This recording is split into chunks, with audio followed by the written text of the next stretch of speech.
Hello, welcome. It's All for United. It's the men's channel. I'm doing so many of these now, I forget which side I'm on sometimes. But there we are. It's the men's channel. Of course it is. We're talking, I don't know about you three, but it's quite a quiet night last night, wasn't it? Not much going on in my household. You guys get up to much? No, not a lot, really. No, wasn't really much going on. Just a quiet Thursday night. Cup of tea, Day. feet up. Absolutely that. So we're going to be talking about that. You know, what did we get up to last night? That's the plan. There was a little bit on the TV, and it was quite good fun, to be fair. So that's what we are going to get ourselves through to. As soon as I've got confirmation from young Connor as to whether or not our player of the match poll has gone up on there, I'll let you know.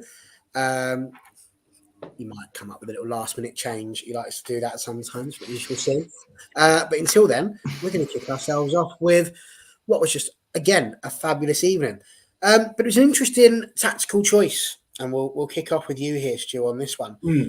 Once again, because, again, there's not necessarily loads of rotation of places, but certainly in terms of positions, he does tinker a little bit with what he's doing there.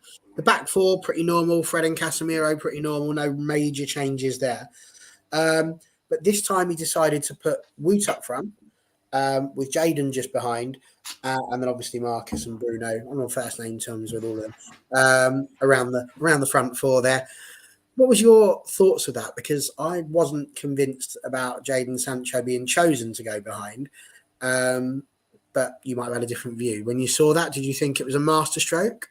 No, it was never going to work. As soon as you see Busquets' name on the team sheet, you have to completely rearrange what you're going to do because of the way he plays the game.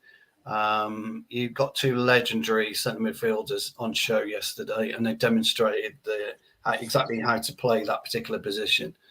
Busquets is he's their focal point, is their centrepiece, so to speak, and you can't put somebody like Sancho against somebody like Busquets because it just won't work. It's a bit of a mismatch.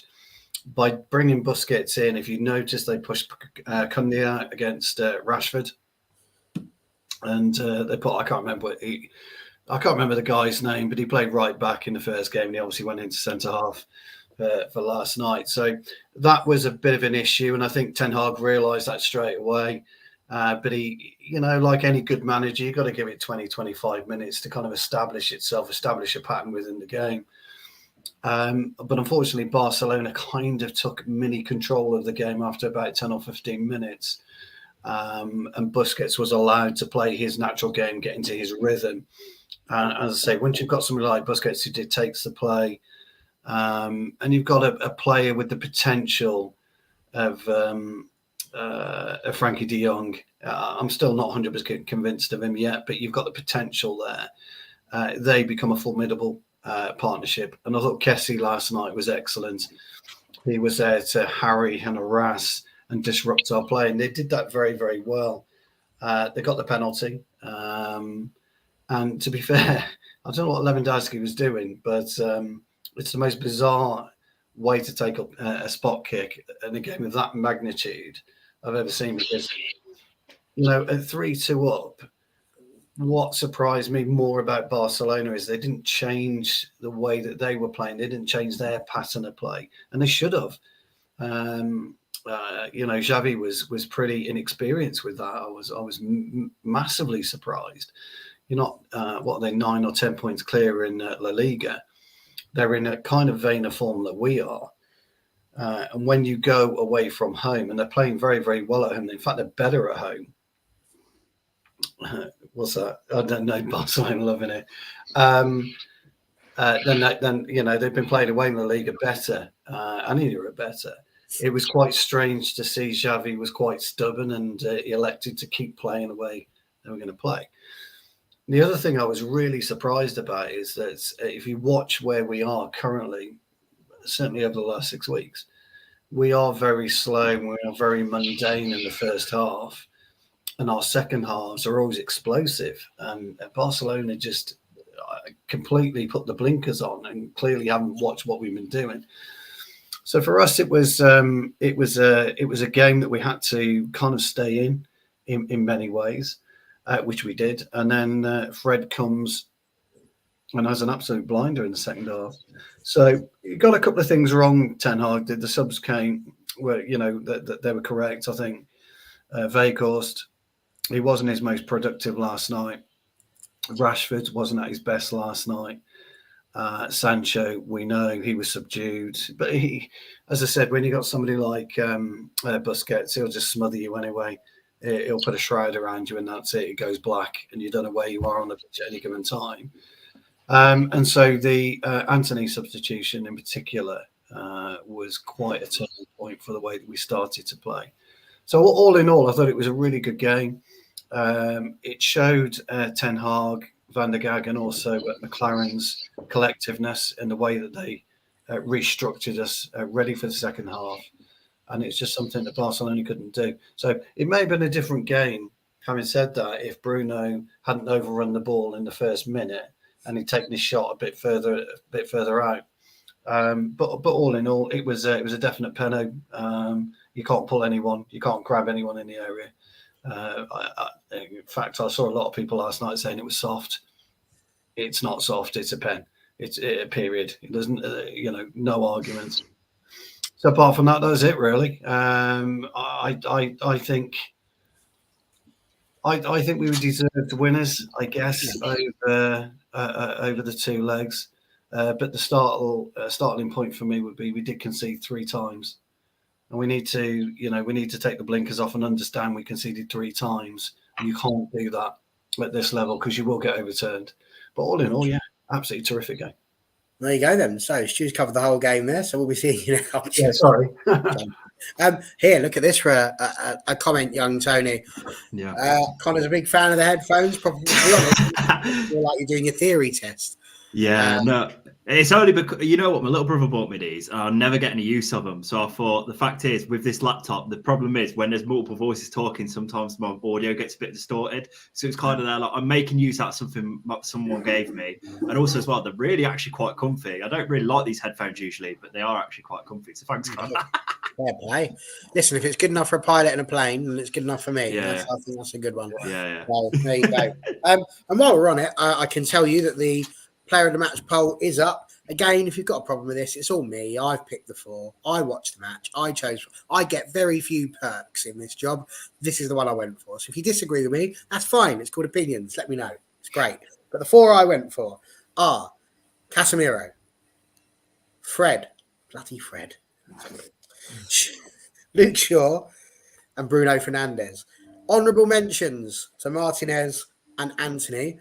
And if there hadn't been that many people to choose from, I was going to put Erik Ten Hag in the player of the match one because I thought he played a blinder as well. But they're the 4 I've gone for. So get in the poll, make your votes. We'll find out at the end of the show whether people agreed with us or not.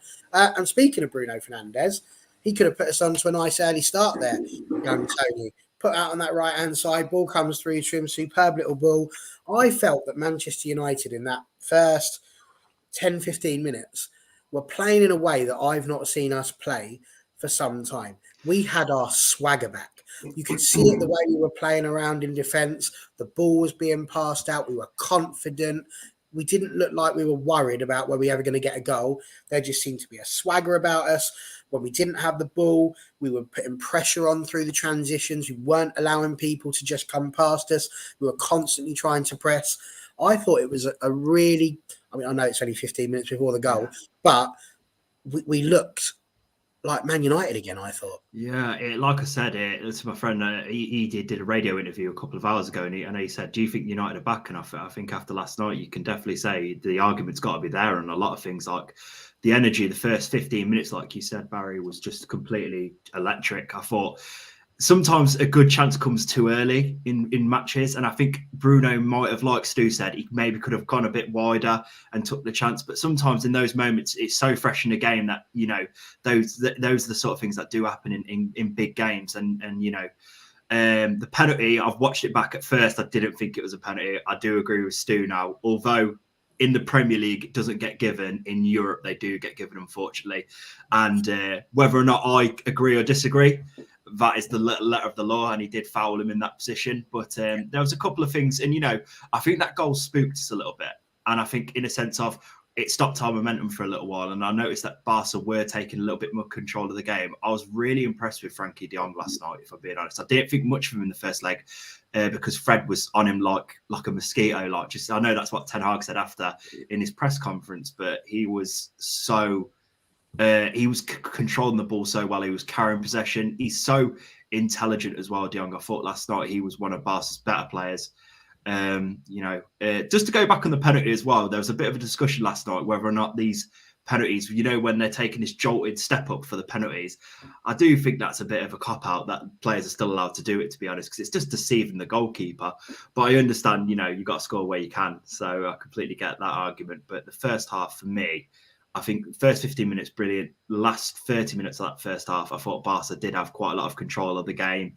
Busquets is just a top player. Even though I know he's getting older, he's still an elite professional footballer. His IQ on the pitch is ridiculous. Like he knew exactly how to cut out the play. He knows when to make those little tackles that, he needs to do. And he's really smart about it as well. You'll notice in the games like yesterday, late in the second half, where he pulls out Garnacho, it's just sort of what he does in his game. He knows when he has to do that, pull out the yellow card. And he was brilliant at it. I thought Ronald Araujo, who played at right back last week, centre back last night, he looked very good as well. Lewandowski as well. I thought despite his goal, he didn't really get into the game all that much. But you give someone the quality of Lewandowski a chance, he will take it. First half, I can't not agree with what Stu said. I thought Weghorst was really limited in this game. I don't know if it was because of the pace of the game or the way Barca played, but they knew they dealt with him quite well. And I think Sancho in the 10, it's a nice idea. I know a lot of people have said Sancho hasn't got the pace to be a winger. But the thing is, for me, I don't think he's near enough as good as Bruno in that cam position. And when we made the change the second half, it completely changed the game. And I understand people have reservations about Antony because of his price tag, but you cannot tell me the difference he made when he came on the pitch yesterday. He's just his energy, just the tenacity he brings onto the pitch, and just the pace of the game changes when he's playing football for United. And there was a lot of things that we could be cynical about in some respects, but I think you've got to bear in mind this is a Barca team. A lot of people say, a lot of non-United fans were texting me last night. It's only Barcelona in the round of 32 in the Europa League. Still a team that's 8 points clear of in La Liga, a team that's absolutely wiped away Real Madrid, 14-time Champions League winners this season. The credit's got to come at some point, and I think Ten Hag, and these boys do deserve a lot of credit because they went on that pitch. And other seasons past, United would have capitulated. There would have been another goal before halftime. There would have been another goal early in the second half. I've seen the script so many times. And to be fair, last night, I want to know what Ten Hag said at halftime. I'd love to be a fly on the wall in that situation. But I think the changes he's made in the second half, early in the second half, really did change the trajectory of that whole game. Sorry, I've got to ask, who are these people that are texting you, fans of, that are using Tottenham and Chelsea. Spurs coming in going, it's only Barcelona. In the round of 32 of the Europa League. Apparently I was getting too ahead of myself. And I went... I've got no problem with it's only the round of 32 in the Europa. I've got no dramas with that. I can understand why you might say, but it's only Barcelona. Yeah. Come on now. No one will get... I understand that. And I think a lot of people are eating a lot of humble pie at the moment, because I know at half-time a lot of people on Twitter, if you were on Twitter last night, were saying, we flopped it. We bottle it in the big moments. And, I think we answered a lot of critics last night. Absolutely. Mr. Commode, nice to have you here.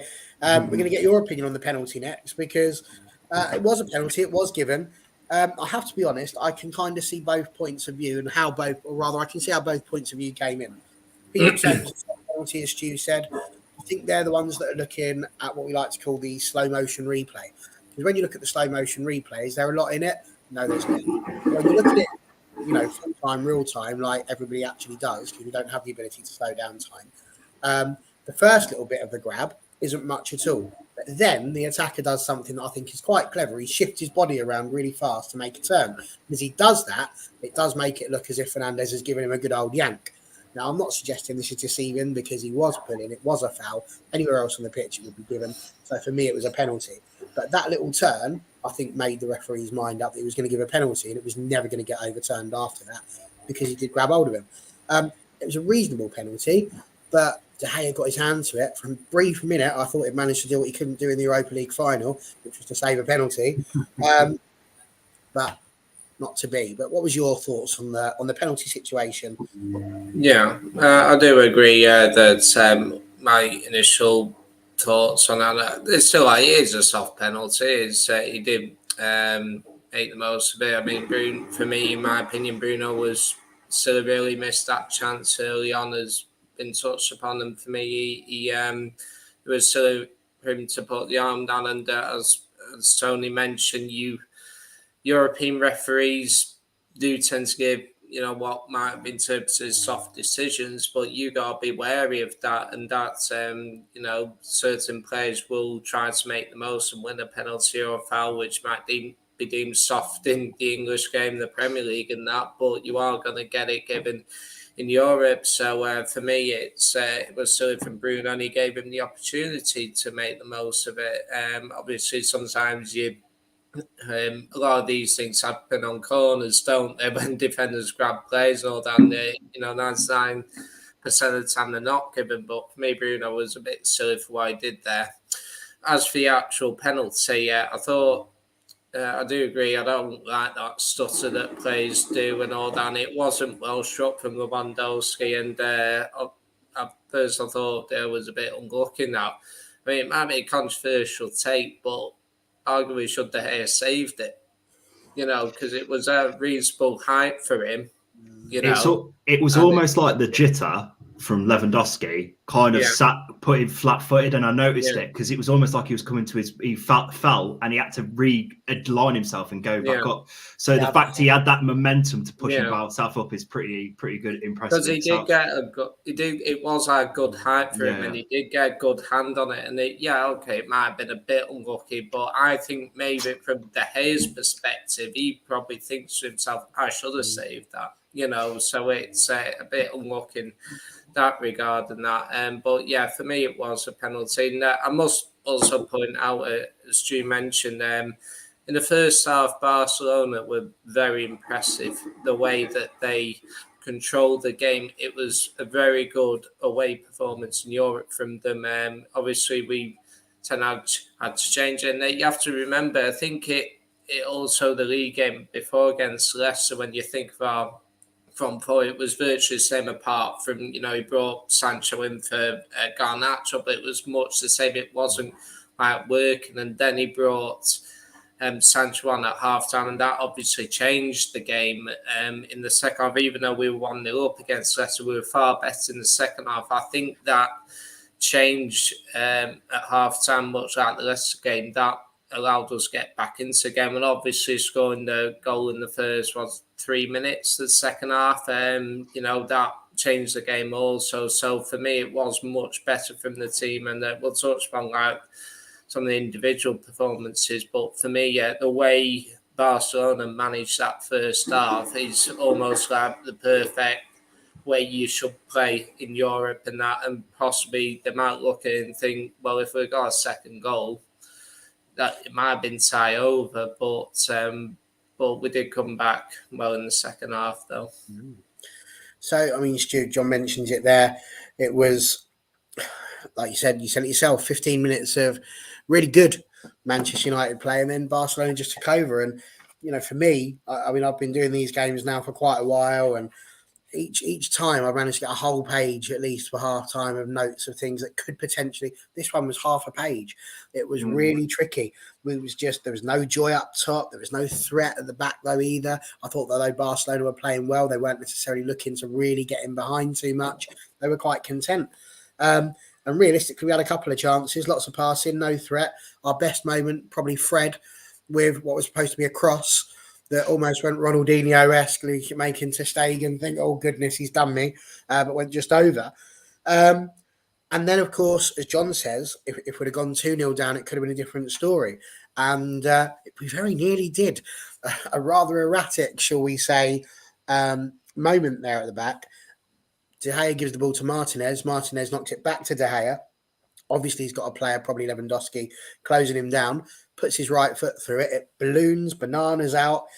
And before we know it, we're in a bit of a drama. And then that man, Casemiro, on his birthday, has to get smashed by a ball twice, just about stopping De Gea from having to do anything else. I mean, we can talk about what could have happened if that had gone in, but just how, I mean, we've got hindsight as well, but how much of a life-saving tackle was that from Casemiro? Because that could well have been tie over if we'd have got a second one conceded. Yeah, I remember thinking about it at the time, and it's an interesting point, really, because there are there's always snapshots in the game where you can identify where you win or lose a game of football, and that could well have been a point where we lost that game last night, because who knows what would have happened, when we came out for the second half, because Barcelona would have changed and would have played a completely different game. You're right about the way that Barcelona wanted to play last night. They wanted to play so they could see us at every opportunity. There was no through ball. There was nothing in behind us. It was always playing in front of us, so to speak. And that kind of allowed Barcelona, Busquets, to dictate the play that they wanted.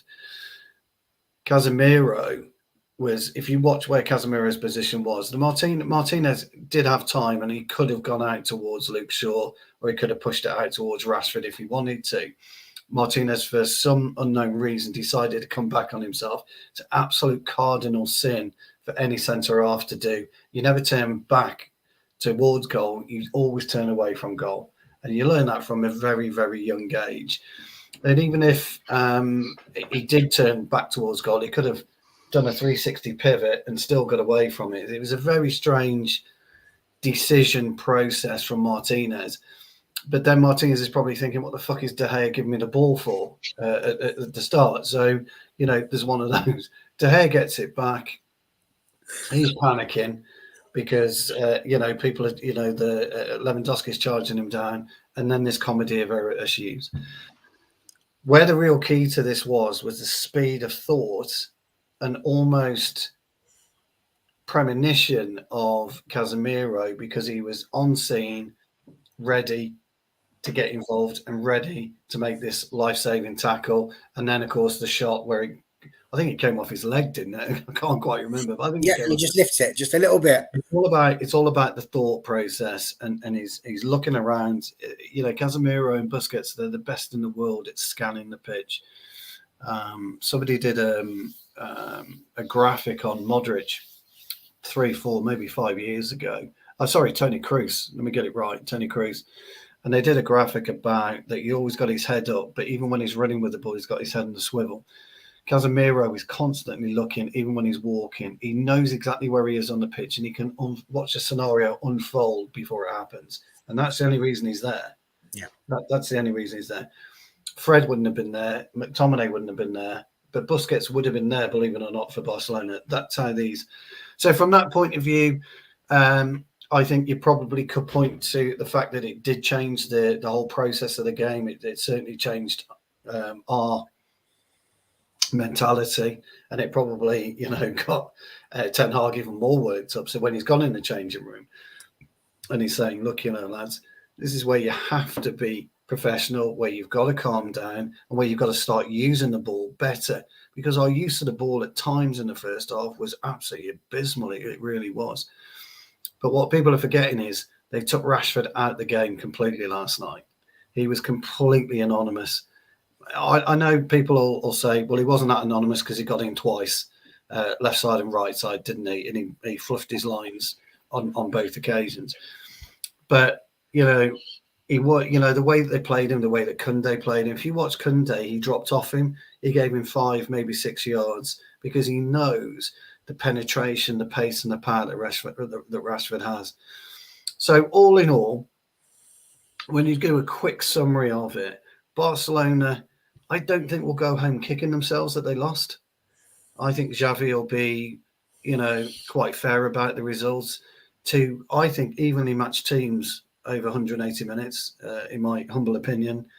I thought Barcelona gave as good as they got. I thought that at parts they were better than us, and at parts we were better than them.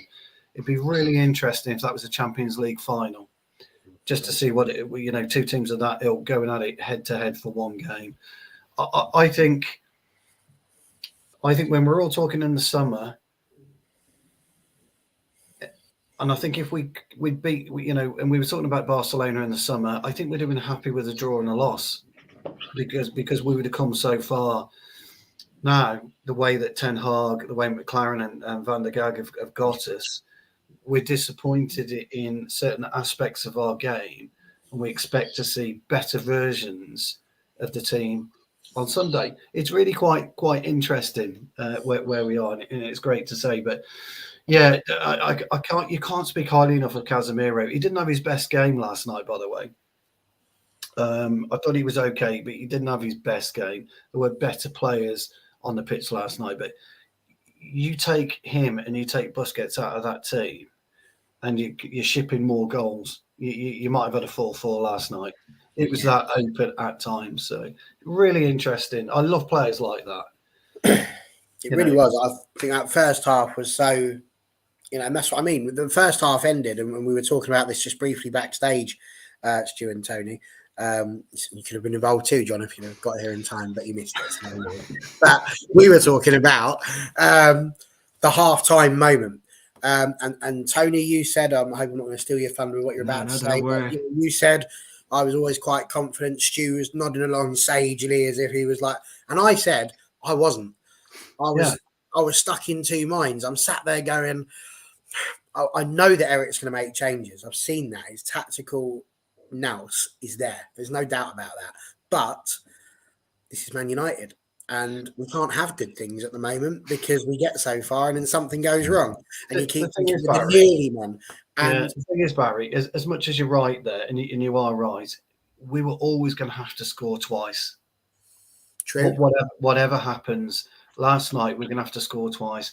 And I said on the show last week, I think if we lost 3-2, it didn't change the complexion of the game. Nothing changed. If we came in 3-2, we were always going to have to score twice to win that game of football. And, Ten Hag, he's talking about at the beginning of the game. He's talking about it, at half-time. Lads, I told you. And, and this is, you're sitting there listening to him and he's saying to you, I told you you're going to have to score twice. So now you've got to score twice in the second half. I'd have preferred one in each half. Now you're going to have to score twice in the second half. And then he's getting his board out, and this is how we're going to do it. And you're just sitting there and you're watching and you're listening. And then you for the last 2 minutes, you're thinking about your own performance and your own game. And then you get yourself together, you stand up with your mate, whoever your mate is, and you walk out together and you cross that white line again and you go to war. And that's how you do it. And we did that, by the way. We did exactly that. And Fred... Sorry, Tone, I'll let you speak. No, you worry. I know you want to talk about Fred, so I'm not going to, I'll gloss over it. But Fred was the epitome, and he really galvanized us, and he was the epitome of actually somebody who's shut his eyes, gritted his teeth, and has gone to take the game by the scruff of his neck. And we talk about Casemiro doing this all the time. The last few games, Fred, for whatever reason, and Tony will talk about it in a minute, he takes the game by the scruff of the neck in the second half. And he was our game changer in many ways. He really was. So sorry, Tony, I went. Don't you worry. But yeah, where I was going to go with that was obviously here we've got, how is Fred not winning this poll? Come on, boys, the pastor is a legend. And Paul, I think, nails it really in terms of for Fred. He thinks Casemiro wins over Fred, which is fine. Only because Casemiro is good over 90 minutes, whereas Fred absolutely. That's a very fair point. In the second half. And he was, because I was watching him in that first half, just going, we again, and I go on about this every week. I was writing something down. I looked up and heard it was a free kick to Barcelona outside the area, and I went, well, that'll be Fred.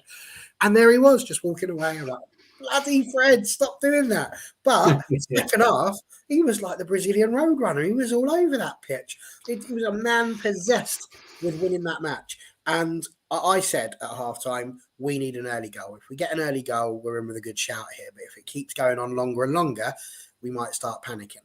And God bless him, Fred came straight out with the mighty shin of Fred. And before we know it, it's 1-1. I mean, what was your thoughts, Tony? I thought he played that second half like it was the last game of football he was ever going to play. I think he got told, it felt like that game meant everything to him, that second half. Like I've said in the last few episodes, I think he has a Jekyll and Hyde personality about him. Sometimes he can be, very not lackadaisical, because he always tries. I always feel like there's never been a question of whether or not Fred tries, but I think sometimes he gets a little complacent in his decision making. He makes those little silly mistakes and fouls that he doesn't really need to do in very dangerous areas. But second half, he came out like a man possessed. He just completely ran ragged. It felt like someone's compared him yesterday to Park Ji-sung, and I think it's a really the way Park Ji-sung is playing Europe, how he was just completely cutting, because De Jong didn't have near as much of the ball as he did in the first half, because Fred was cutting him off all the time. And, you know, Fred comes into a right area. And I've always thought Fred's got a decent finish on him if you give him a chance. Like, you know, he's had a couple of chances now. The other week he hit the crossbar.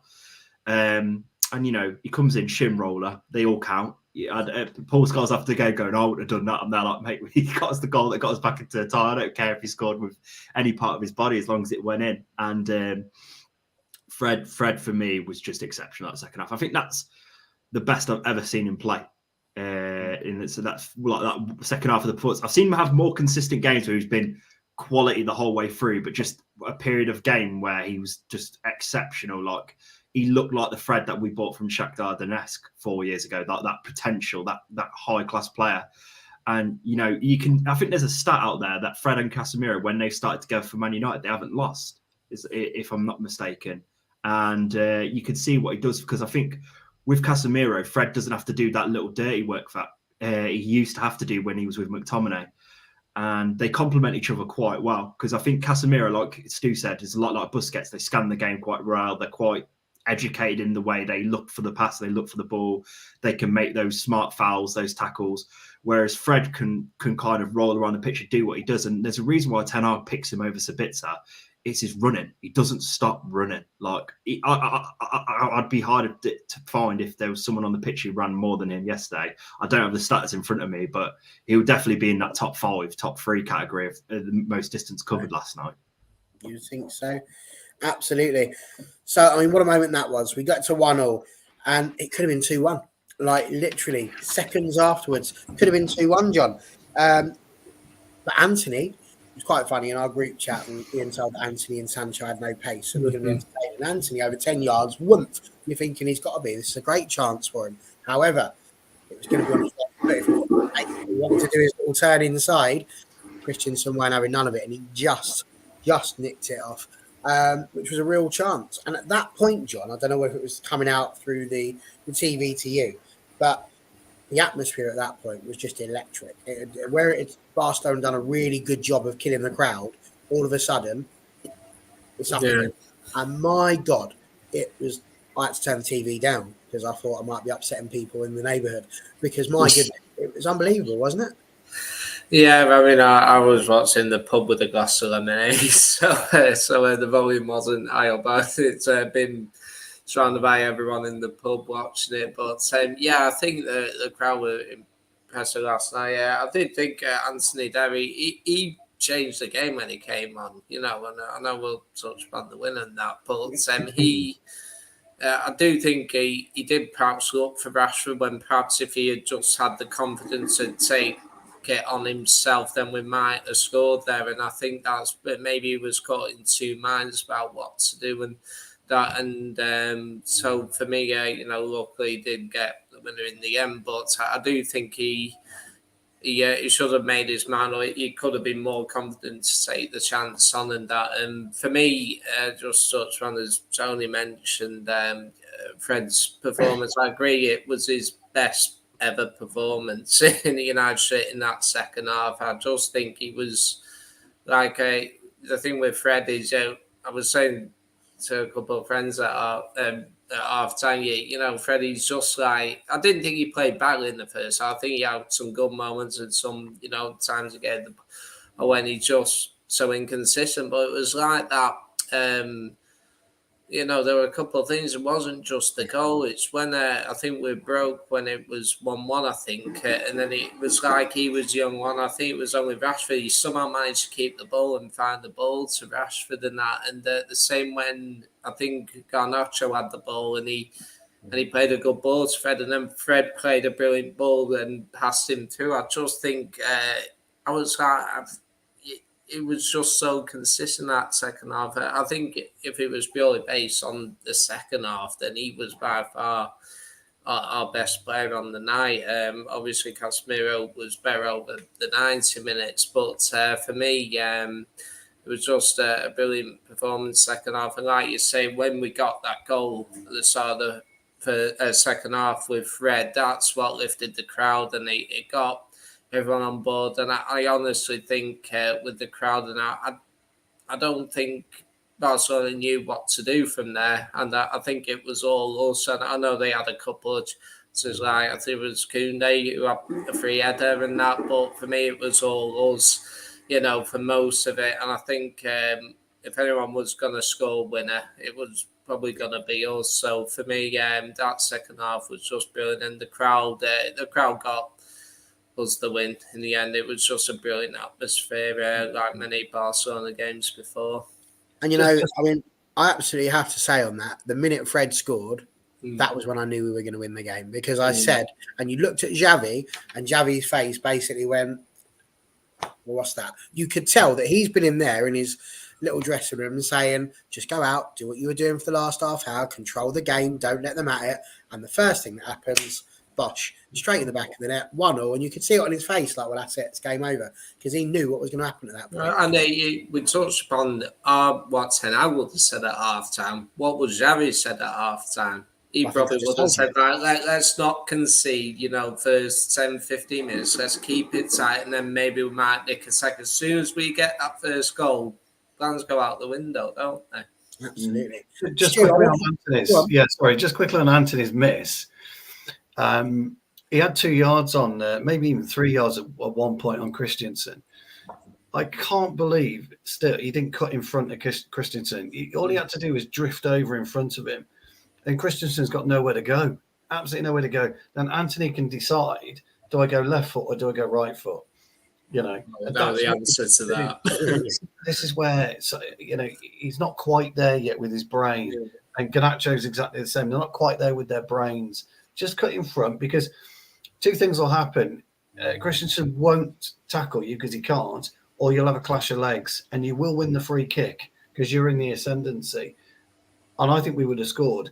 But then again, his finish was sublime. That left foot was. When he got to that one. I had two players that I just wanted to bring up to you because they were very different moments, but equally important, I think, in both things. And that was Bruno Fernandes and Casemiro. So we had that moment where Bruno Fernandes gave Frankie de Jong the welcome to Manchester as he goes down, fires the ball full pelt. I mean, it's questionable as to whether or not he meant it or if he was just trying to clear the ball. I think most of us can draw our own conclusions from that. That then caused a full-scale ruck, as it often does, people pushing, doing all that sort of stuff. And genuinely, I just remember looking at it, and all I could see, just sort of popping along like that at the front of the screen, was Casemiro going, no, not this time. Because obviously he had seen what had happened last time when he got the red card for grabbing people. He's like, you can do it yourself. I'm off. I'm over there. It's my birthday tonight. I'm going out for dinner. I ain't mucking about. I wanted to talk about those two because Fernandes, that's him, fire, passion. And usually that's Casemiro too. And we saw at the end of the game what it meant to him, the way that he was screaming and, you saw the emotion on his face. What does that tell us about him? Casemiro, you said already, the wily old veteran, but Bruno Fernandes, he knew what he was doing, didn't he? Yeah, it's a tricky one for me because I would have done what Bruno did and smashed it probably twice as hard at De Jong, really. And then ruffled his hair like an 8-year-old child, which I may or may not have done in the past. I don't know. Who knows? But look, you've got brains and intelligence, and you've just got a Latin kind of firebomb, haven't you? Really, it's a very, very strange one. The way that Casemiro acted was the right thing to do. He's been getting himself into a couple of scrapes recently, a couple of sendings off, etc., yellow cards.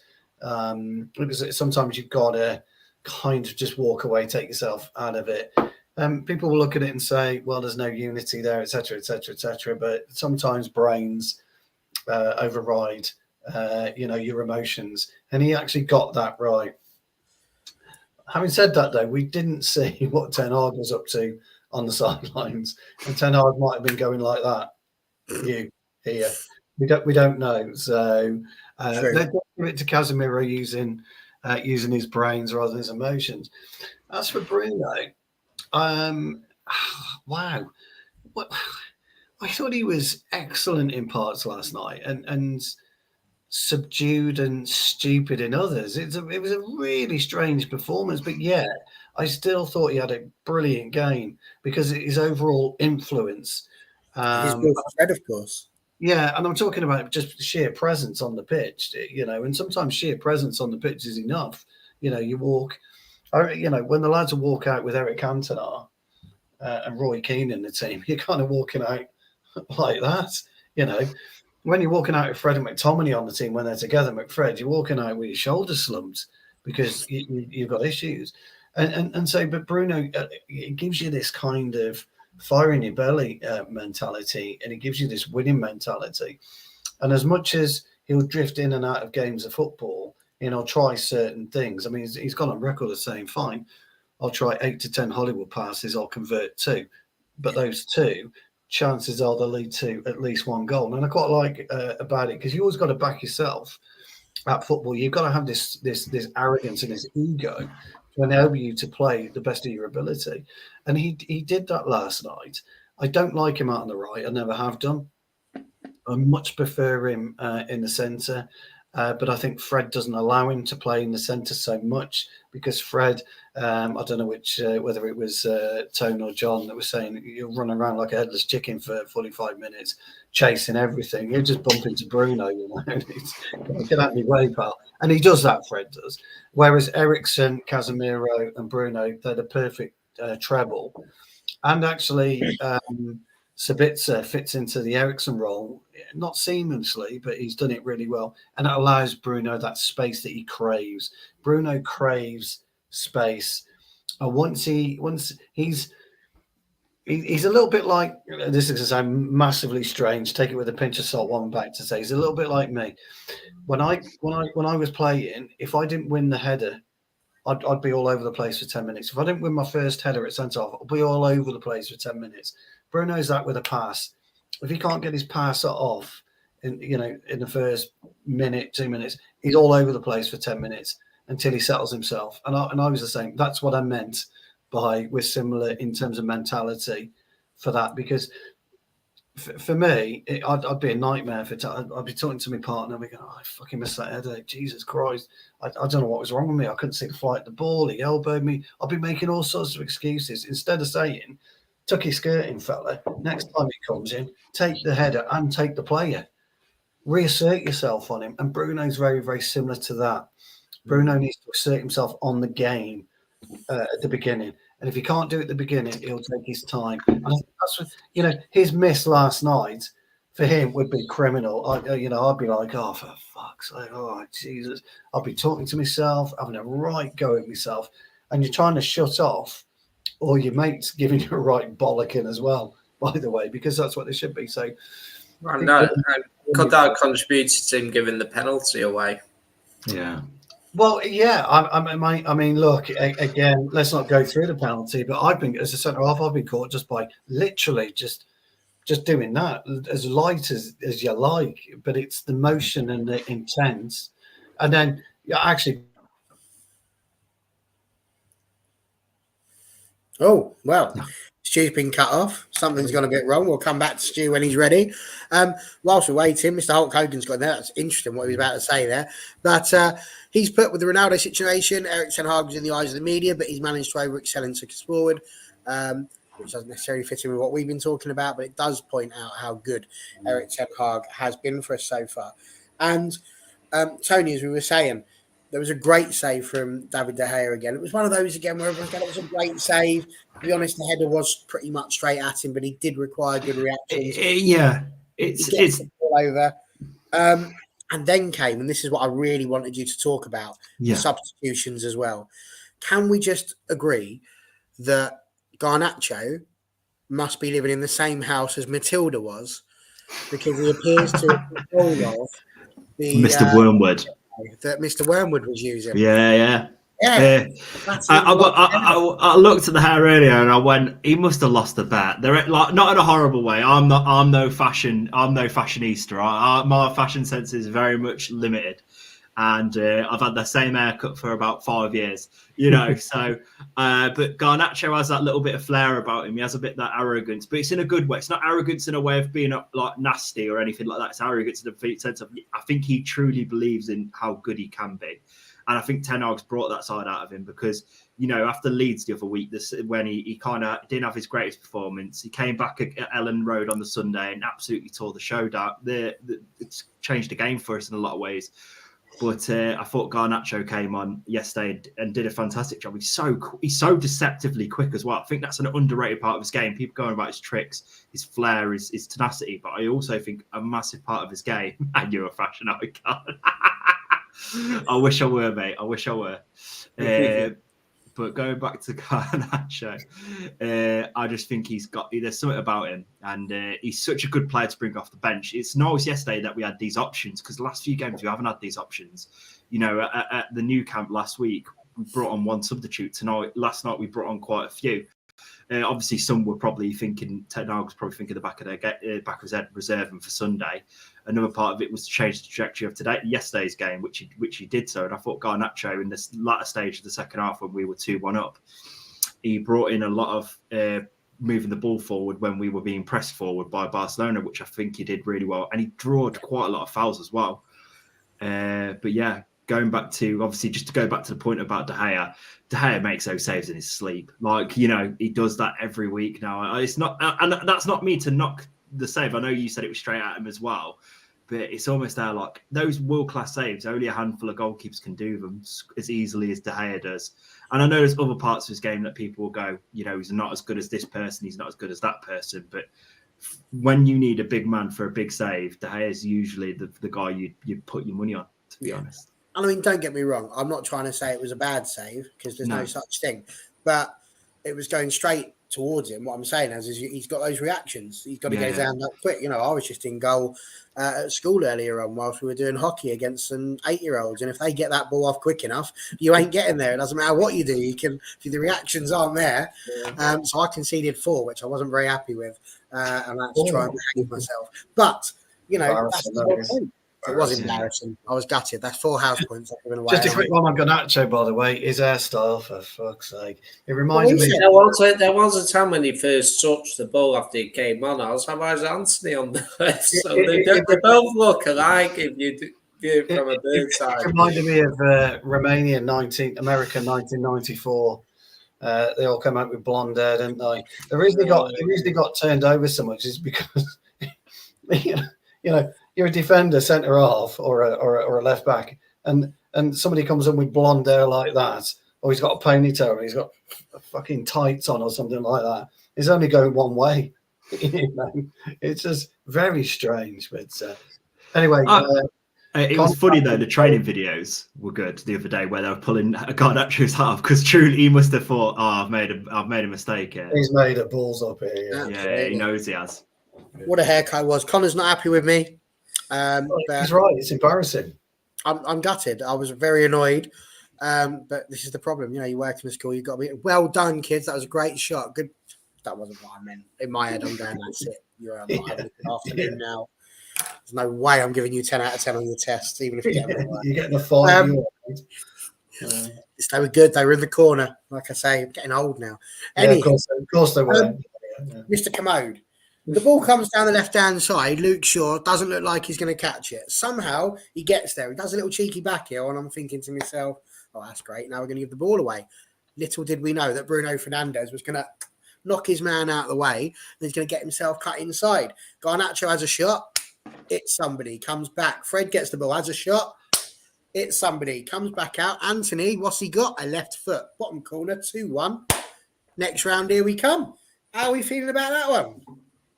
I was playing the hooping ball wizard after. No way, but it was a great. It was a brilliant finish by Antony, wasn't it? So it's I know people obviously rightly say he hasn't got it right for he uses it and that, but he does have a very good left foot though. Let's put it that way. He has a left foot. So he's, I mean, that is such a difficult chance for him to take because it's like he caresses it right into the corner, but it's also just bounce, so it's very easy to miss it. So it wasn't obviously level with the floor. So just to get that curl right in the bottom corner, it was such a fantastic finish now because obviously it was like ping pong now with Garnacho and Fred and it's always another time you just caress in the bottom corner. But yeah, it was a brilliant goal from the team. Like you say, shows back heel Bruno,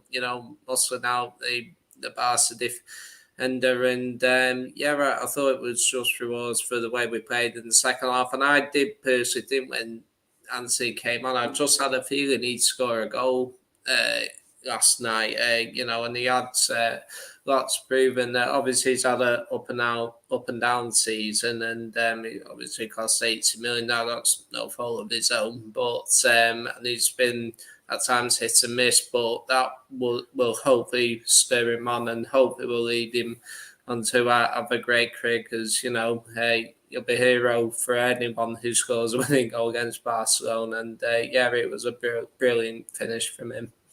Absolutely.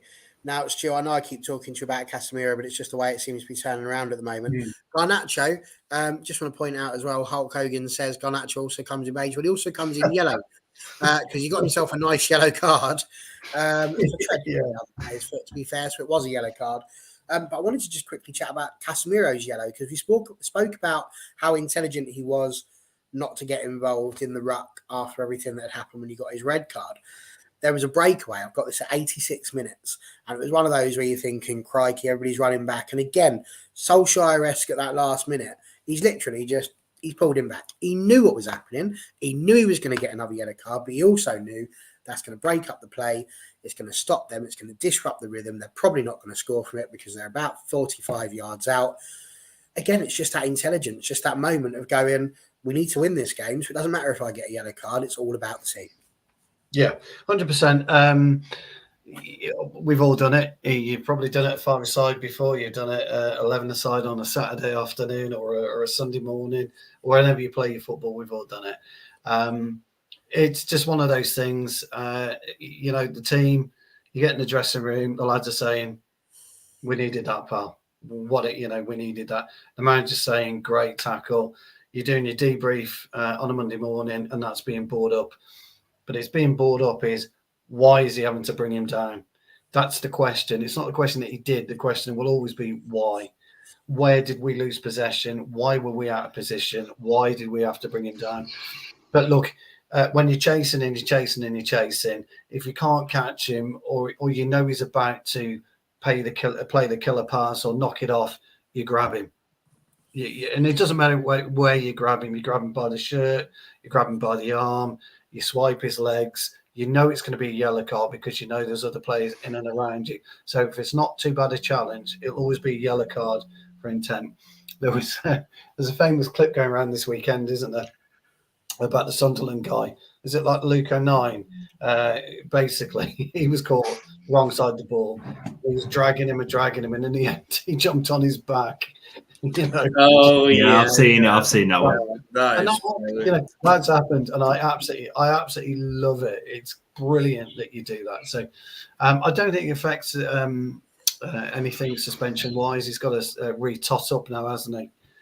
From what I can gather. So yeah, perfect. I like players like that. You have to do it, but the question is always, why were we in that position in the first place? So, but no. Well, one thing I would touch upon even after he got the yellow card, there were a couple of times where Barcelona break, and I think we had too many players forwards in that. With times where he was shielding back for where he could have quite easily given another foul away and possibly been sent off, but he didn't go for the tackle, but instead he guarded it so they wouldn't make a foul, but he kind of like protect the back. Yeah. Oh, and that's one thing that I noticed after he got the yellow card and that. And I do think perhaps towards the end of the game, we were putting too many players forward, perhaps instead of being solid, grinding out the result and that. And I think the way he went about it was very clever. Absolutely. Tony, I'm going to give the last word effectively on the game to somebody we've not mentioned at all for the entirety of this 54 minutes of a podcast, which I think really sort of puts up how much of a game he played, because I don't really remember noticing too much in the entire match until around about the 90th minute in injury time, when Rafael Varane kicks the ball away from the goal at the same time as I absolutely lost control of every function that I had in my body and let a little yelp out. It was something along the lines of, oh, because I was worried. And boom, Varane, biggest thing right there. I thought I was just going to dribble over, and Rashford's off as well. I'm thinking, oh God, we can't be going 2-2. It's be a nightmare scenario. Varane goes and saves us as well. It was just a superb team performance in that respect. Everybody played their part. Yeah, no, Varane is there for those big moments. There's a reason why he's won that many Champions Leagues. He knows the pressure doesn't get to him in those games. You know, I know he's got the name Champions League Varane, but he's Europa League Varane this season. And, you know, for reasons of, you know, he's a Rolls Royce defender when he's fit. I think, you know, his biggest question is not his ability or anything like that. It's his availability. And, you know, that's the reason why he doesn't play for France anymore. It's the reason why Ten Hag didn't play him against Leicester on Sunday. I think he will play on Sunday, but it's going to be, you know, he's one of them players that you need in these big games because he's just so calm. You know, I never feel uncomfortable with Varane on the pitch. Not really, ever. Like, even when last season it was bad, it wasn't really, you know, there was a lot of things that were wrong last season, but I think Varane always showed glimpses of his class. And this season, he's brought in tenfold with the additions that we've brought in, and obviously the partnership with Martinez that he's had, who I thought was very good last night as well. Martinez in moments as well. But yeah, what a block, you know. And that Casemiro as well, understated as well. He heads the rebound out for a corner. Lewandowski could have easily have got back up for that and done more damage to us. So, you know, it's that thought process of get it away, you know. And I thought Varane, I like the fact as well, I think Varane is understated as a ball-playing defender. He brings the ball up quite a lot, and I've noticed it a lot more in recent games. He does try and bring possession up the field, and he's a good ball carrier as well. There we go. So, fantastic news. It's little snippets for you. I like to throw out little random facts for you here. So Fred is now, out of all of the players that play for Manchester United currently, he's the 6th highest scorer in the squad that we've got of all time with 13 goals. That says a lot, which now puts him up there along with the likes of Henrik Mkhitaryan. So there we go. If you're looking for a comparison, Fred is the new Henrik Mkhitaryan, but that's nothing for me. That's nothing, because Antony is now joint 9th in terms of top scorers with 6. He has now reached the dizzy heights of leveling up with Phil Jones. So there we go. Antony and Phil Jones got the same amount of goals. So yeah. Real Betis, simple one-word answer. Will we make it through to the quarterfinals? Tony, yes or no? I don't like Spanish teams, so I'm not saying anything about it until it actually happens. And I'd like to think if we could beat Barcelona. They're losing tonight as well. I looked at my phone just recently. Betis are losing to Elche, I think it is, in the Spanish division, or they were losing. I've not checked since. Yeah, they're losing 2-0 at the moment, anyway. But that's just regards to points. I think Spanish teams are very good in general. They know how to play the possession type football. Yeah, they're 2-0 down. 2-0 down, yeah. So it'll be an easier game than Barca, I'd like to think, but I wouldn't count our chickens because we've had a very poor record against Spanish teams in recent years, and they know how to play football as well on the floor. And it'll be an interesting matchup between the two of us. Very long yes, that. Okay. Yeah. Sorry. Well, me. Sorry. Yeah, you're John. Yes, of course. Of course, added to it. Lovely. Stu, are you going to play with the rules, or are you going loose and fast with it as well? No, I do think we win. I think we go through on 2 legs, but I think we draw out in Spain. I think we draw out in Betis. Is that where's the first leg? Is Old Trafford? Yeah, Old Trafford. It's Old Trafford, yeah. We want it the other way around, really, but I think we draw out in Betis. So I think I think we go through over 2 legs, yeah. Those tickets won't be going 400 quid though, will they? Like last night. No. A bit of a story actually. My brother actually, he's he went to see, he's a City fan. He went to Sevilla to watch City play, and the gift he got me back was a Real Betis mug. Oh, well, you can smash that then, can't you? Yes. Absolutely. Yes. If we go out to them, I'll smash it. We lost them in pre-season, didn't we? 1-0. Wasn't it 2-0 in Spain? Yeah, no, it was during the winter. The winter pre-season. Yeah. Because we played our reserve team, and Betis have been on admin all the time. Sevilla is still in it, aren't they? Sevilla is still in it. Arsenal have got Sporting. That'll be a good matchup. Really good matchup. We got this mad record of drawing Spanish team. I think we've been drawn like 8 times in the last 3 seasons. Mad, isn't it? Yeah, I'm surprised we're favourites to win the Europa League, to be honest. I'd put Sevilla up there as well, very high up there. They are so experienced in the Europa, though. Yeah, they're struggling a bit, aren't they? But you're right, they're a good cup team, aren't they? I think it's us, Arsenal, or maybe Sevilla. Yeah, I think it's a fair shout. Arsenal will probably get semi-final at least. Yeah. It's going to be interesting, but I just recall looking at the teams that were left in it and thinking to myself, we've definitely got a shout. We're in the conversation, and that's all we can ask to be. So before we move on to a little bit about Sunday, where we're going to briefly preview what happens on Sunday, it's only right that we talk about the player of the match poll, as that has begun and pretty much finished now. We've got 38 votes there, so well done everybody who's got involved. There's still time. You can throw yourself on there if you like. I can confirm that in 4th place is Luke Shaw with 8%. I thought he did really well down the left-hand side, but I did also think he wouldn't necessarily be my winner. We have got, it's 10% now. Look, people getting in there now. They know there's a poll. Fernandez has got 13%. So he came in 3rd, which means, of course, it's between Casemiro and Fred. And I can confirm that with 44% of the vote, it is the one, it is the only, it is the duality of Jekyll and Hyde, Mr. Fred. So well done, Fred. Brilliant performance. You dragged us through, chap. Well, yeah, he was my man of the match. Sorry, I'm just laughing at the name. He keeps it's calling. all right, we know. I'm fully aware of it. We are going to bring it up for him, though. We are going to talk to him briefly there because he's mentioned a brilliant performance, and he's absolutely right. You're panicking for the quarters. You're in Spain for the second leg, so you hope it doesn't ruin your holiday. I hope it doesn't ruin your holiday either.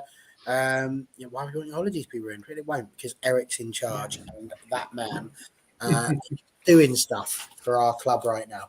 So I don't need to. Well, that's good. It's all down to McLaren. Again? It's no coincidence we're doing. We're playing this brand of football again since McLaren's been back. It's no coincidence at all. I think rightly so, he's getting applauded. But Mr. McLaren, what a coach! He really is. To be fair, the whole Benny McCarthy. You know, there's always a lot of people. That's the thing about being a manager, isn't it? You know, and I suppose that's why they get it, because ultimately it's not the backroom staff that get sacked, is it? It'll be the manager. If I was Ten Hag, I'd claim it's me. If I was Ten Hag, I'd be claiming it's all me. To be fair, have you ever watched Steve McLaren's interview regarding Ten Hag at 20 when he came? And he goes, basically, Erik Ten Hag did half the work for me. I guess it might be kind of payback time for what with Steve McLaren doing vice versa with the English game. But Steve McLaren's a great coach. We all knew Steve McLaren was going to be fine the minute he turned up without an umbrella. So that was it. Master from Ten Hag, that was. People forget he did such a brilliant job at Middlesbrough. Yeah, he did. He was absolutely. He won them a League Cup and took them to the European final. Yeah, I mean, that's an unbelievable chill. They might be doing that again under Michael Carrick, the way they're going at the moment. Carrick's balling. Super Mike. So there we go. Anywho, we've got to get onto Sunday because I did hope that we would get to it a bit quicker, but my goodness, there was a heck of a lot to talk about for Sunday. It's going to be huge. Finn's already asked us, are we covering the final from Wembley? No, I know I sound like I'm from down south. I am. I shan't be at Wembley, I'm afraid. I shall be elsewhere. But here's Barkin, if you're excited and wanted to know. What did I get from McDonald's? A 20 nugget share box and a double quarter pounder cheese meal. So it's lovely. Beautiful. Really enjoyed it. Brilliant. The game on Sunday is really important because it's our first chance of silverware. And I mean, this is an absolutely fair point. It's only a couple of days rest. I sort of fall down on the side of this is what happens when you're a top team that's fighting for every cup. If you're going to stay fighting for all of the trophies, you're going to have a lot of games to play. That's just par for the course. It's not ideal. Had we been in the Champions League rather than the Europa League, we'd have had an extra day or two to relax and get ourselves done. It's the way that it's gone. I can't see Erik whinging about it. He doesn't seem like that sort of man. He's not Jurgen Klopp or Pep Guardiola. But here we are, a chance to win our first trophy in about 6 years. How are you feeling about it, Tone? Do you reckon this is something we're going to be bringing home? I always think cup finals are a coin toss in a lot of senses. Like, I know that sounds mad, but any team on their given day can give any team, because let's be honest, on paper, United have the better squad, right? They have the better manager, the better tactics. I've watched Newcastle quite a lot this season, and I do think at times for the attacking players that they do have, they do play when they play good teams. I don't know if you guys watched Arsenal versus Newcastle the other month, but that was almost terrorist football. It was almost there like they were happy for the 0-0 and they're happy to drag it out for as long as they needed to get that point. And they did the same against us at Old Trafford to a certain extent. It's a weird one. The 2 day turnaround is going to be very difficult. I don't think Ten Hag makes a lot of changes, though. I think he goes into this full bolt knowing exactly that this game on Sunday is a must-win. It's a cup final. We need to bring a trophy back. I think he'll give these players this game and then rotate on Wednesday against West Ham in their cup. But Newcastle are up for it. I don't know if you've seen the videos online. They've got songs. They've made songs for it. They're painting their cars. The city is behind them. We're behind the United boys, as we always are, but I'm saying there's something in the air about this Newcastle team at the moment. I know their past form in the last few weeks hasn't been too great. And obviously with Karras and it wouldn't surprise me if Karras turns into Manuel Neuer on Sunday. It really wouldn't. But I'd like to think United, with the quality that we have on the pitch and the quality we have on the bench, we should be able to see it out. But it's whether or not the legs are tired or not. I think it'll be an interesting game, but I could see it going the distance. I could see it going to 120 minutes pence. Stu, I'm intrigued with what you would say to what Tony's just said there. He said it's must win. Do you think it's must win? For Ten Hag, it is. Not. Look, you get to a final, you have to win. That's what you have to do. You're in that dressing room, whether you're tired or not, you've got to win that game of football, because you don't make it to a final and not win. Okay. Now, people will say it's a 50-50. It's only a 50-50 game if you make it a 50-50 game. So my understanding was the lads went down last night, which is the right thing to do. And they could have had quite an easy recovery session this morning, late training session this afternoon. It gives him all day Saturday, so they haven't got to travel. Traveling today or tomorrow would have been futile. So my understanding is they went down last night. So you can recover within 2 days. Now, people will say, well, Newcastle have had 8 days off, etc., etc. We've got to stay in the game for the first 30, 35 minutes. However we do it, by hook or by crook, we have to stay in the game. And once we stay in the game, we should then grow into the game. Okay. We don't know what's happening with Rashford yet. I haven't seen any information on him today, whether or not he's injured or if he's not. We don't know what he'll do with Garnacho. I think Tone's right. I think they'll play a very, very similar team. I expect to see Weghorst start. I would certainly play Weghorst. The thing about Newcastle is at the minute, they're not scoring, are they, of any great rate. Wilson hasn't scored in 11 games, has he? You don't know what you're going to get with Joe Linton if he's fit. You don't know what you're going to get with Almiron if he's fit. And Isaac, which I like. I like Isaac. He's a good striker. You don't know what you're going to get with him. We're likely to succumb to a long-staff 30-yarder, which is what we tend to do against Newcastle, or he gets involved. So, I'm with Tone. Karius, people are saying it's great that Pope isn't there. It's great Dubravka's not playing. It's brilliant that Karius is playing. He's still a professional. The guy's a professional goalkeeper. He's training every day. He's ready for matches like this. Professionals don't get nervous about games like this. It's another game for him, and it should be another game for the lads. You get your suit on in the morning, you go to Wembley 3 hours before, and you just do everything you would normally do for a game of football. and you step over that white line. I say it all the time. I know I do. I'm like a broken record. As soon as you step over that white line, it's up to you individually to make sure you're doing everything for the team to drag you over the line. But you go into a final, you have to win. Your mentality must be you have to win. And whether you do it in 120 minutes, you do it on pens, you do it in 90, you have to win. There's a reason teams, people don't do the quad. It's impossible. The squads aren't big enough to be able to do a quad. When you look at what happened in 99, it was a phenomenon that we actually got across the line in 99. We were knackered in Barcelona. I was there. We were absolutely shattered. But you don't lose. You do everything in your power to win. And I think we'll get over the line. I really do. It might be 1-0. It might be 2-1. But I think we'll get over the line. And as Tone says, I love the FA Cup. I was brought up with the FA Cup. I'm not really concerned about the Carabao Cup. It doesn't excite me like the FA Cup does because I'm old, But once you get that trophy, then you're going to get this real hunger, this real desire to want to win everything. And something almost grips you like a beast inside because you get that real... the taste for it, and once you get that taste, it's hot. You can't get rid of it. You can't spit it out. You can't swallow it.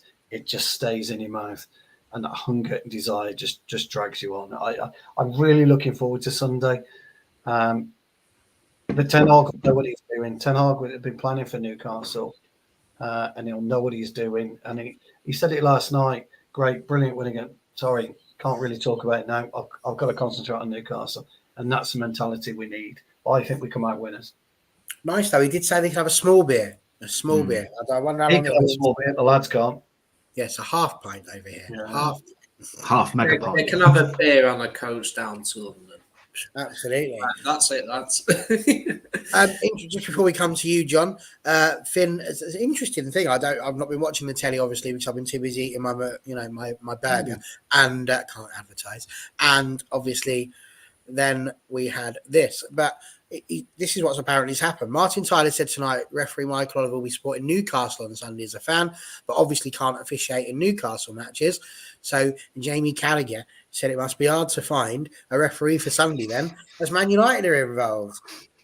I know it's Coot. It's Coot that he's reffing on Sunday, isn't it? Coot's an alright ref. A lot of new. He's. I don't know. I don't know how to describe him, but he's not the worst ref in the Prem. To be fair, there's a lot worse, but he's all right. At least it's not Anthony Taylor. But at the end of the day, I need to stop talking about referees. As Ten Hag said, the game, we focus on our game. We leave the referees out of it. And as Bruno said, they're always right. And this is the thing, because when I play, when you play football, you don't think about when you're watching it. You question every little thing, but it is a good mentality to have. Just play as well as you can. The referees don't need to. You don't even need to talk about referees when you play. I'm always in the refs here, right? I'm always. That does not surprise me, Stu. And the linos, the ref and the lino, always. Yeah, I like a good chin wag with the ref. Yeah. John, Stu mentioned a little bit about how they may not be firing on all cylinders at the moment, Newcastle, and they're not. They've had a little bit of a sort of a lull for them, but I think what's been really key about them is their defensive record has been so good this season, and it's allowed them to just sort of win games 1-0, 2-1. And so as a result of that, it's their defence really that we've got to penetrate. And I know that's the case in every game that you play.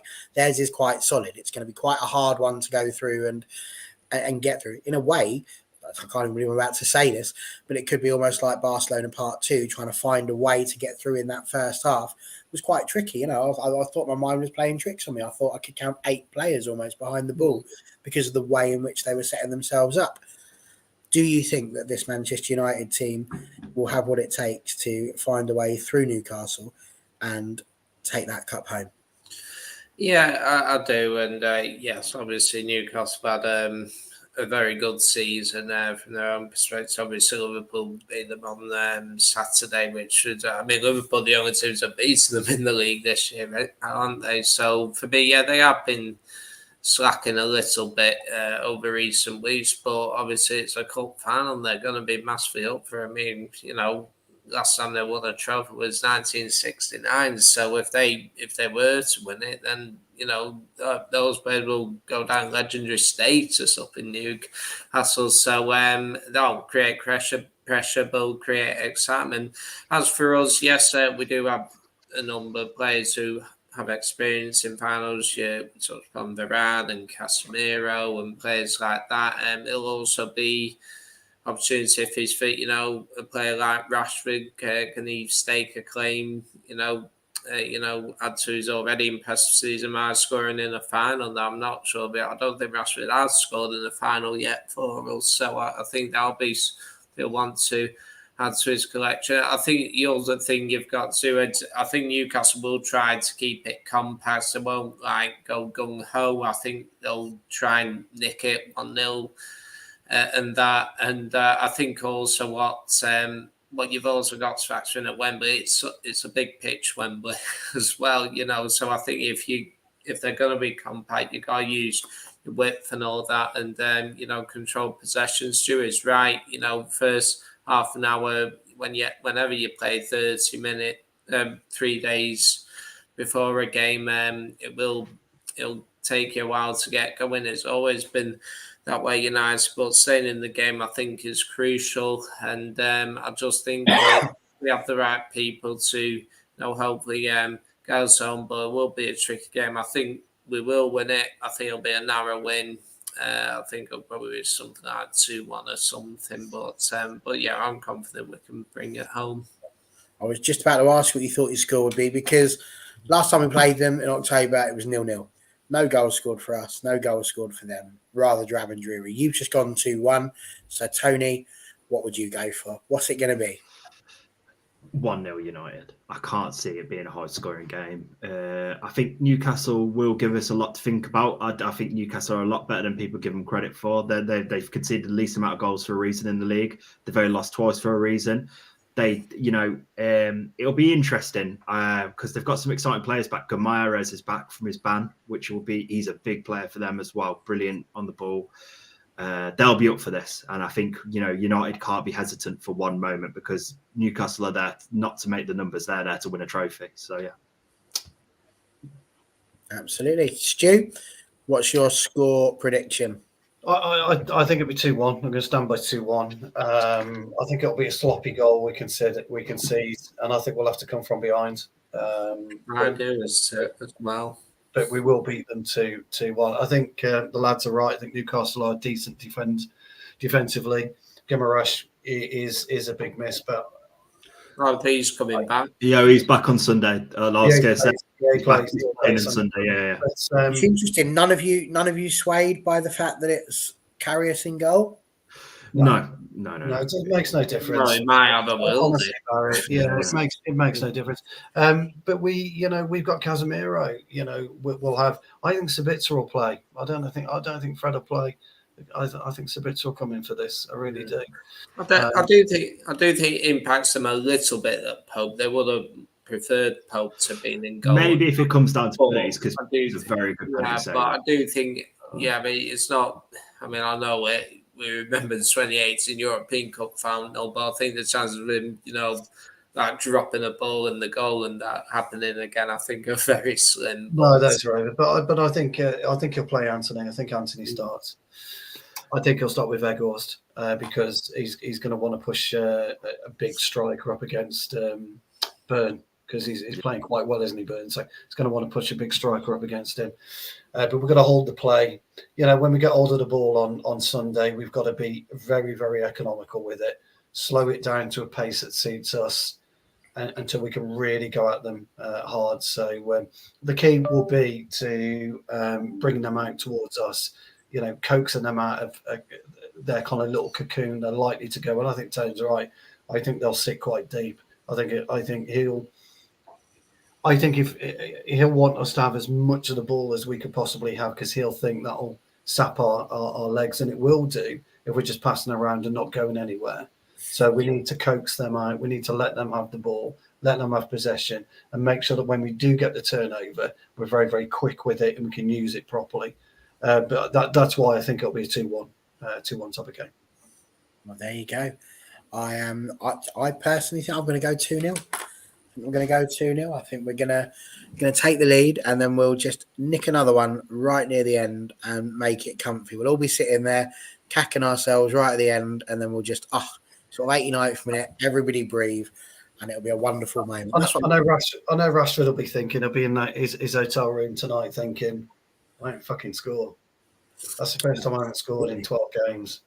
I'm putting that right Sunday. You know, there's certain things that. Do you think he's injured? I'm not sure. It was. I don't know. Nothing's been said today, has it? That I've seen. No, I think it's more. I think it might be a bit of swelling, maybe. I think even if he's 80%, he'll play. I think he'll play Sunday and not play on Wednesday. I think he'll have to. He needs to rest on Wednesday. Big time. Get Garnacho in. He didn't look that too bad though. You know, he was hobbling a little, but it wasn't like he went straight down the tunnel, didn't he?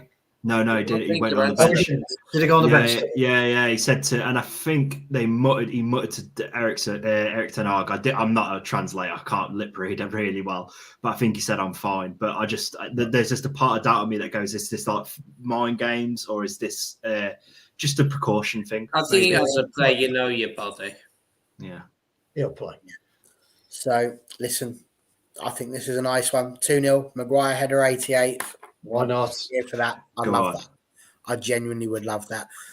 So that would be awesome. Listen, it's been superb. I did just want to point out Dan's comment. He's been on before, but just because it didn't make sense to put it on when we were talking about it, he just said he didn't know if he's been addressed already. Fred always seems to play bad when Bruno was on the wing. Well, maybe that was the first half, but in case you missed it, which you probably did, Fred has been voted today our All for United player of that match based on his second half performance, which was, let's be fair, absolutely unreal. So there we go. Listen, whatever you're doing this weekend, make sure you have a fantastic one. You three, thank you so much for coming on again. We've done our nice little double Barcelona review. Listen, we're in the next round. We're in the quarterfinals. We're going to be playing Real Betis, and I don't think it's round of 16, mate. Yeah, it's round of 16. Why can't that be the quarterfinals? Why have they got so many rounds? I wish it was the quarterfinals. Hey, John Commode. At least I've got the right competition this time, eh? Hey, the FA Cup. That is true. Come on. Yeah, you have. Progress. It is confusing, though. I'll give you that. Too much going on. I'm already feeling this in the quarterfinal. You see? Yeah. That's what it is. It's not going to be a problem. Anyway, Real Betis awaits before we get to the quarterfinal. When we'll probably get Arsenal and smash them out. Who knows? Either way, we're going to do that. We're going to win on Sunday and all. We're going to pick up the Carabao Cup for the first time in 6 years. And once we've done that, we're going to go and win the FA Cup. We're going to win the league as well. We're going to win the quadruple. The women's team are going to win the double. 6 trophies. Manchester United, back where they belong. King Erik Ten Hag, sorting it all out. And even if it doesn't happen, isn't it nice, ladies and gentlemen, to have a team that's helping us dream once again? Thanks again. See you all on Sunday for the review.